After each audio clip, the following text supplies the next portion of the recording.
भारतीय सेना की ओर से टारगेट किया गया है। आतंकियों के ठिकाने पर ही टारगेट किया गया। भारत के हवाई हमले में 70 आतंकियों के मारे जाने की खबर है और पीएम मोदी खुद ही इस पूरे ऑपरेशन की मॉनिटरिंग कर रहे हैं। भारतीय आर्मी ने लिखा, न्याय हुआ, जय हिंद। यही बात भारतीय वायुसेना की तरफ से भी लिखी गई है कि न्याय हुआ है, जय हिंद। ऑपरेशन सिंदूर, पीएम मोदी ऑपरेशन की मॉनिटरिंग कर रहे हैं और यहां मुरीदके की तस्वीर भी आपको दिखा रहे हैं। लश्कर का हेडक्वार्टर है यहां पर और तमाम कमांडर है लश्कर के जो कि मारे गए। हालांकि ये अंदेशा पहले से ही था पाकिस्तान को कि भारत कोई बड़ा एक्शन तो लेगा ही। पाकिस्तान के रक्षा मंत्री भी बार बार यही कह रहे थे, कल भी उन्होंने इस बात को दोहराया था कि भारत जरूर बदला लेगा, बड़ा बदला लेगा और अगर भारत अटैक कर देता है तो पाकिस्तान के पास बचने के लिए बहुत कम रास्ते हैं। लेकिन फिलहाल यहां देखिए, बहुत बड़े युद्ध की शुरुआत नहीं हुई है बल्कि भारत की ओर से आतंकियों को ही निशाना बनाया गया है।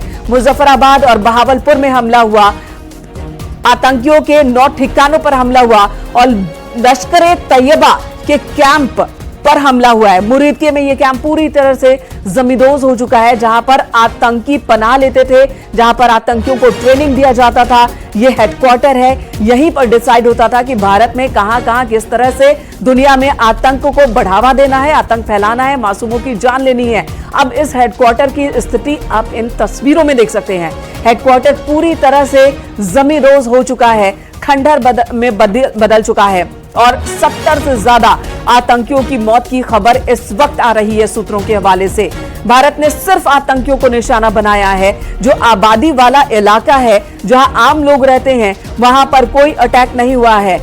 पाक ऑक्यूपाइड कश्मीर में आतंकी ठिकानों को टारगेट कर ही अटैक किया गया है और पाकिस्तान के पंजाब प्रांत में भी आतंकियों के ठिकानों को टारगेट करके ही अटैक किया गया है। पाक के JF-17 लड़ाकू विमान को मार गिराने की बात भी सामने आ रही है।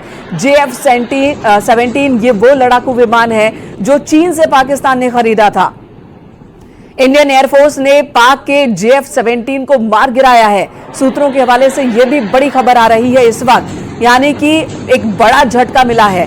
एक तरफ तो आतंकियों का सफाया, आतंकी ठिकानों को जमींदोज करना और दूसरी तरफ पाकिस्तान की वायुसेना को भी झटका है। ये JF-17 लड़ाकू विमान को मार गिराने की बात आ रही है और एक और बड़ी खबर आ रही है कि अब LOC पर पाकिस्तान की ओर से सीज फायर और ज्यादा बढ़ा दिया जाएगा। तो बड़ी खबर आ रही है कि पाकिस्तान की ओर से सीज फायर का उल्लंघन जो लगातार हो रहा है। 22 अप्रैल को 2025 को पहलगाम में आतंकी हमला हुआ। भारत की ओर से उसका करारा जवाब दिया गया। आतंकियों के खिलाफ ऑपरेशन की शुरुआत की गई और भारत में हलचल जो थी उसकी वजह से पाकिस्तान ने LOC पर सीज फायर का उल्लंघन शुरू कर दिया था, जिसका जवाब पाकिस्तान को दे रही थी भारतीय सेना। और इसी बीच खबर आ रही है कि अब जो बौखलाया पाकिस्तान, जिसके पास रास्ते बहुत कम है, वो सीज फायर के उल्लंघन को और बढ़ा देगा और कई बड़े तोपों को भी अब LOC पर तैनात करने में जुटा है पाकिस्तान। और इधर देखिए, ऑपरेशन सिंदूर ने क्या खलबली मचाई है। पाक ऑक्यूपाइड कश्मीर के आतंकियों के ठिकानों वाली जगहों पर आतंक के गढ़ में इस वक्त खलबली है। भारतीय सेना ने ज्वाइंट ऑपरेशन कर ऑपरेशन सिंदूर चलाया और अब वहां पर खलबली मची है। 70 से ज्यादा आतंकियों के मारे जाने की खबर आ रही है। तो सेना ने पाकिस्तान को समझाया कि चुटकी भर सिंदूर की कीमत क्या होती है।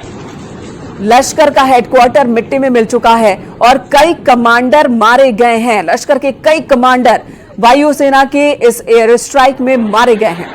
हालांकि इससे पहले खबर आई थी कि जब पाकिस्तान को यह अंदेशा हो गया कि भारत बदला लेकर रहेगा पहलगाम आतंकी हमले की, तब लश्कर के हफीज सईद को सुरक्षित जगह पर पाकिस्तान की सेना लेकर गई। लाहौर में उसे सेफ हाउस में रखा गया है, यह भी खबर आई। पाकिस्तान के अंदर पाकिस्तान की सेना और पाकिस्तान की सरकार किस तरह से आतंकियों को पनाह दे रही है, भारत ये दुनिया के सामने उजागर करता रहा है और भारत की निगाह हर हलचल पर है। और भारत सरकार ने यह भरोसा दिलाया था कि हम एक्शन लेंगे, कार्रवाई करेंगे। सेना के तीनों विंग को पूरी छूट दी गई थी प्रधानमंत्री की। लेकिन ये जो अटैक हुआ, ये अटैक इसलिए मायने रखता है पंजाब के इलाके में, मुरीदके के अंदर और बहावलपुर के अंदर, उससे पूरी दुनिया के अंदर ये संदेश गया कि ये केवल कश्मीर से नहीं हो रहा था, ये पाकिस्तान की आर्मी, क्योंकि पंजाब के जिस इलाके के अंदर ये टेरर कैंप चल रहे हैं वहां आप देखिए कि आर्मी के बड़े हेडक्वार्टर हैं,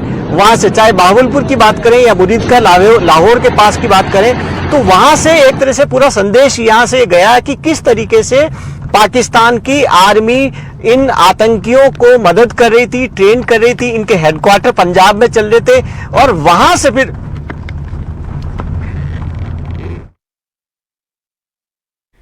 तो पाकिस्तान